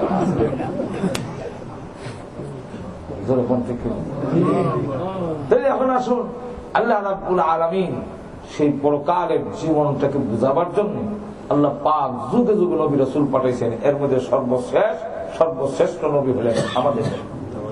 ঠিক না? আল্লাহ রাব্বুল আলামিন যখন বিশ্ব নবীকে পাঠাইলেন, ওই বিশ্ব নবীকে পাঠানোর পরে নবীজি যখন এই কথাটা ধরে তুললেন, কিছু লোক নবীজির কথায় সাড়া দিল, তারা কালিমা পড়লো, ঈমান আনলো। আর যারা ঈমান এনেছে বেশিরভাগ লোক হলো তারা গরিব, তারা অসহায়, তারা নিরীহ। না লাঠি আছে, না কোনো প্রভাব আছে, না টাকা পয়সা আছে, না গোষ্ঠী আছে। এই জাতীয় লোকগুলো বেশি ঈমান এনেছেন। আর যারা মালওয়ালা, টাকাওয়ালা, সম্পদশালী, আত্মমর্যাদা, বংশীয় মর্যাদা, ওরা বেশিরভাগ আল্লাহর নবীর বিরুদ্ধে দাঁড়ালেন। নবীজি বিশ্ব নবীর কথায় সাড়া দিলেন। হযরত বিলাল রাদিয়াল্লাহু আনহু, সুহাইব রাবি, আম্মার ইবনে ইয়াসির, আব্দুল্লাহ ইবনে মাসউদ তখন এই সমস্ত মুসলমানদেরকে নিয়ে ক্রিটিসাইজ করে হযরত বিলাল রাদিয়াল্লাহু আনহু সম্পর্কে কেউ বলেন এই সূরাটা নাযিল হয়েছে উমাইয়া ইবনে খালদকে কেন্দ্র করে, কেউ বলে এই আয়াতটা এই সূরা নাযিল হয়েছে উকবা ইবনে আবি মুঈত তার ব্যাপারে আয়াতটা নাযিল হয়েছে। ওরা ধন সম্পদ তাদের কাছে আছে, সম্পদ আছে, এই কারণে মুসলমানদেরকে তারা ক্রিটিসাইজ করে, উপহাস করে, পশ্চাতে এবং সামনে গীবত করে, সামনে তিরস্কার করে, পিছনে বদনাম করে। আর তিনটা রোগের কথা তুলে ধরে আল্লাহ রাব্বুল আলামিন তখন এই সূরা নাযিল করলেন, সূরাতুল হুমাযা। আল্লাহ রাব্বুল আলামিন বলেন ওয়াইলুল লিকুল্লি হুমাযাতুল লুমাযা ওয়াইলুল লিকুল্লি হুমাযাতিল লুমাযা। ওয়াইলুল, আল্লাহ রাব্বুল আলামিন এই সূরা নাযিল করে প্রথমেই বলেন ওয়াইলুল। ওয়াইলুল মানে বরবাদি, ধ্বংস, তার জীবন ধ্বংস, তার লাইফ ধ্বংস। এই হলো একটা ব্যাখ্যা। আর একটা ব্যাখ্যা হলো যে জাহান্নামের একটা জায়গার নাম ওয়াইল, এটা অত্যন্ত ভয়াবহ, সেখানে শুধু আযাব আর আযাব, সেখানে জাহান্নামের আগুনের ফাওয়ার এমন প্রচন্ড যার ফলে তার আশেপাশের অংশগুলো আল্লাহর কাছে পানা চায়। এইটার আযাবের আগুনের হিট আর গরম আল্লাহ আমরা বরদাস্ত করতে পারি না। সেই জায়গার নাম হলো ওয়াইল। তো তাদের জন্য ওয়াইল, তাদের জন্য বরবাদি, ধ্বংস। ওয়াইলুল লিকুল্লি হুমাযাতিল লুমাযা। হুমাযাতুর শব্দের অর্থ হলো কারো পিছনে দুশ্চর্চা করা, এটার নাম হুমাযা। এটার নাম এটার নাম হুমাযা। তাহলে একটা রূপ হলো তারা এই ধন সম্পদ আত্মগরিমা তাদের আবির্ভূত, তাদের বংশীয় মর্যাদার কারণে তাদের ভিতরে একটা দোষ হইল তারা মানুষের পিছনে দুশ্চর্চা করে, এটাকে গীবত কয়, বদনাম করে। কারো আছে দোষ পিছনে চর্চা করার নাম হইল গীবত। যেরকম কি নাম? গীবত। পিছনে হন, পিছনে, সামনে হয় না, পিছনে আছে দোষটা পিছনে যদি বয়ান করা হয়, এর মধ্যে আবার এটা তিন প্রকার। এক প্রকার হইল কারো আছে দোষ যদি বয়ান করা হয় তার অভিভাবকের কাছে, তার বাবার কাছে, তার বড় ভাইয়ের কাছে, তার মুরব্বীর কাছে, উদ্দেশ্য হইল তার সংশোধন। আমার কথা বলবেন, উদ্দেশ্য হইল সংশোধন। আপনি আমার ছেলের কথা বললেন যে হুজুর আপনার ছেলের তো এমন কয়েকটা দুষ্ট ছেলের সাথে বসা কিভাবে দেখলাম, এত এর সাথে থাকলে আমার ছেলে ধ্বংস হয়ে যাবে। ঠিক কিনা? বা সে তো দেখা যায় যে এখানে বসে বসা গাঞ্জা বা সিগারেট পিড়ে নিছে। তাহলে মুরব্বীর কাছে, অভিভাবকের কাছে বলার উদ্দেশ্য হলো তার সংশোধন। এরকম আছে দোষ যদি মুরব্বীর কাছে বর্ণনা করে তাহলে এটা গীবত হয় না।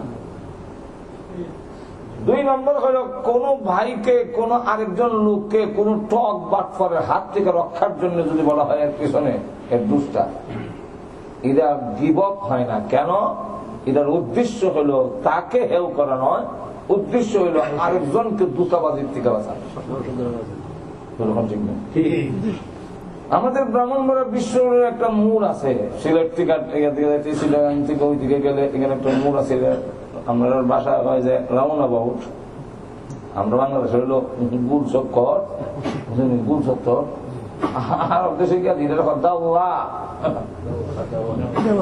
এমন লক্ষ্য করে দেখেন ওই যে মোড়, এখানে একদিন নেমে দেখি একটা লোক বোর্ডের মধ্যে মধুর শাক মৌমাছি উঠতেছে, আর দুই বেটা ভিজেতে টানে কাপড় দেবে। এই বেটা তুই তো ভাঙ্গা বেচবি না জানি, আমার ঘরে বেমারি, আমি তো ভাঙ্গা এই জন্য নিতে চাই কারণ আমি তো পুরাটা পারতেছি না। আর তোর কাছে ঘুরতেছি এই কারণে যেহেতু তোর শাক ভাঙ্গা মধু তো মানে ঘুরলাম না, আসলে হলো মধুই না, সিনিসিরা। তাহলে এই যে মৌমাছির শাক এটা দুকা, মৌমাছি উঠতেছে এর কোনো মধু নয় না, সেই মৌমাছি কি দেখলাম দুকা, মৌমাছির চাক যে দেখলাম এটা কি দুকা, ফিসের দুই বেটা টানে এর সাথে পাট পা। তখন আপনি আর যেখানে লোকজন বেশি দেখে সেখানে গিয়ে দাঁড়ায় মধু কিনে দুকা চড়তো। আপনি তখন জানেন, বলে দিলেন ভাই কিনেন না, এটা মধু না, সিনিসিরা বাকফাস। তাহলে এটার নাম আর গীবত। গীবত কারে কয়? গীবত হইল তার আছে দোষ না মুরব্বীর কাছে না আরেকজনকে বাঁচাবার জন্য, বরং এটা বলার উদ্দেশ্য হইল ওনার এই দোষটা কয়েকজনের কাছে কইলে লোকেরা তারে আর ইজ্জত সম্মান দিবে না, আর আমার ইজ্জত তখন হবে, আর এবেই তো দেব। এরকম আছে দোষ বয়ান করার নাম ওই হুমাজা, কথা বুঝছেননি? এখন এটা তো আজকে আমাদের মুসলমানের মধ্যে খুব ব্যাপক হয়ে গেছে, মসজিদও রেহাই নেই। ঠিক লাগাই যাবো তো আপনারা জানেন না, বাংলাদেশের কথা এলান দিয়ে ভাইয়া পদ্ধতি দেখছেন নি? আপনারা জাগ্রত আছেন তো নাকি? পদ্ধতি দেখতেছেন নি? আমি যে দেখাইতেছি এলান দিয়ে বসে সুবহানাল্লাহ। আচ্ছা, ওই যে সোলমুদ্দিন সাহেব তবলিগের এক চিল্লার গেল না, তার বউ বাচ্চার কোন খবর আছে? আরেকবার তবলিগে গেছে, এইবার বউ বাচ্চার তুমারও তো চিন্তা করে সুবহানাল্লাহ সুবহানাল্লাহ সুবহানাল্লাহ। ওই যে মৌলভী সাহেব সুবহানাল্লাহ খালি ফাউন্ডের চিন্তা আছে। আমরা কত আওয়াবিন করি, কিন্তু ইমাম সাহেব একদিন দেখলাম না আওয়াবিন। সুবহানাল্লাহ, এরকম আছে না? নাই, আমরা তোমাদের নাই, লক্ষ্য করে দেখেন। এই জন্য এই জাতীয় অপরাধ অত্যন্ত মারাত্মক, গোটা সমাজকে যেমন দূষিত করে ঠিক তেমনি হবে পরকালের লাভ বরবাদ হয়ে যাবে। আল্লাহ রাব্বুল আলামিন তাই বলেন, ওয়াইলুল লিকুল্লি হুমাযা, পিছনে যারা বদনাম করে ওই বেঈমান কাফেররা। উতবা ইবনে ওয়ালিদ, প্রথম নামটা হলো উমাইয়া ইবনে খালদ, আরেকটা নাম হলো উকবা ইবনে আবু মুআইদ। এই লোকেরা আর মুসলমানের এবং সাহাবায়ে কেরামের পিছনে পিছনে পশ্চাতে বর্ণনা করে, আর যদি কারো দোষ থাকে না আর বদনাম করে, এটা তখন আর গীবত থাকে না, এর নাম হয়ে যায় তহমত, এর নাম হয় তহমত।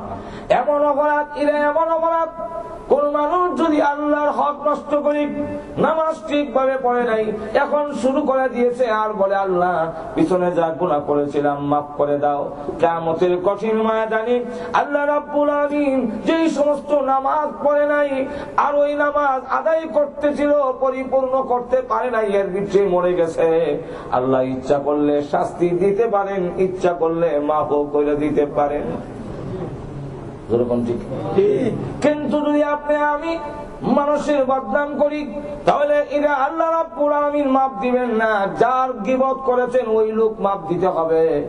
কারণ আল্লাহ নবী বিশ্ব নবী রাহমাতুল লিল আলামিন খানায় কাবার সামনে দাঁড়িয়ে বলেন, হে কাবা, তুমি তো আল্লাহর ঘর, তুমি তামাম বিশ্বের মুসলমানের কিবলা, মুসলমান তোমাকে সামনে রেখে নামাজ পড়ে, তোমারে বড় সম্মান দেয়, কিন্তু আমি ওই আল্লাহর কসম করে বলি যার হাতে আমি মুহাম্মদের পান, সেই আল্লাহর কসম করে বলি তোমার চাইতে একজন মানুষের ইজ্জত সম্মান আল্লাহর কাছে কোটি গুণ বেশি। সুতরাং কোন মানুষের পশ্চাতে বদনাম করে তোমার আমল আখিরাত বরবাদ করো না, তাহলে জেনে রাখো পরকাল তোমার হবে ওয়াইলুল লিকুল্লি হুমাযা। প্রথম নম্বর হলো ওই সমস্ত লোকের জন্য ওয়াইল, বরবাদি, ধ্বংস, জাহান্নামের শাস্তি হবে যারা নাকি মানুষের পশ্চাতে পিছনে বদনাম করে। আরেকটা হলো লুমাজা, লুমাজা হইল সামনে সামনে তিরস্কার করে, এই বেটা দেখতে হয় মানুষ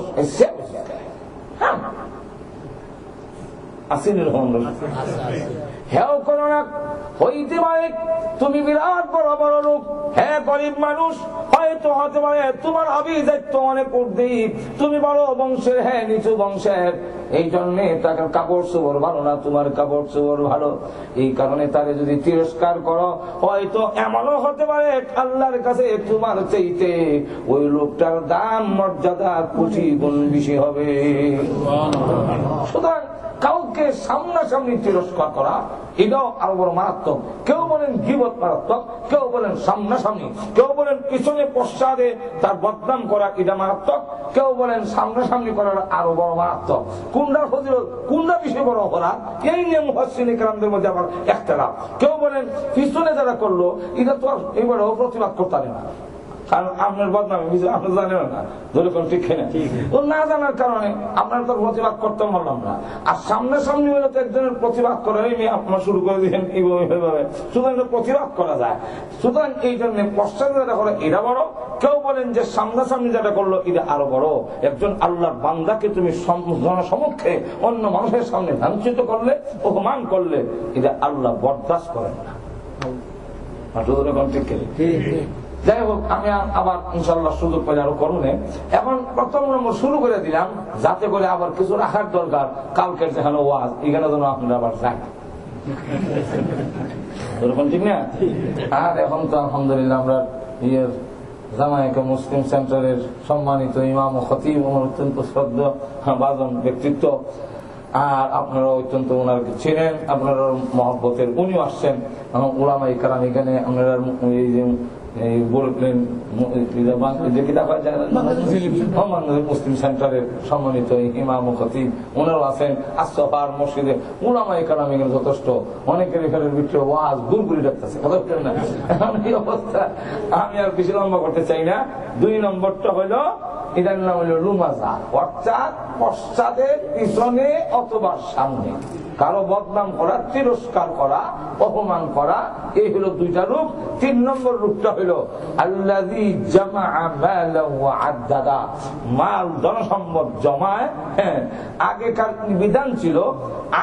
বিধান ছিল মাল জমাইতে নাই, যা আইব খায়া সমান সমান থাকবা, জমাইলে কিন্তু বিপদ।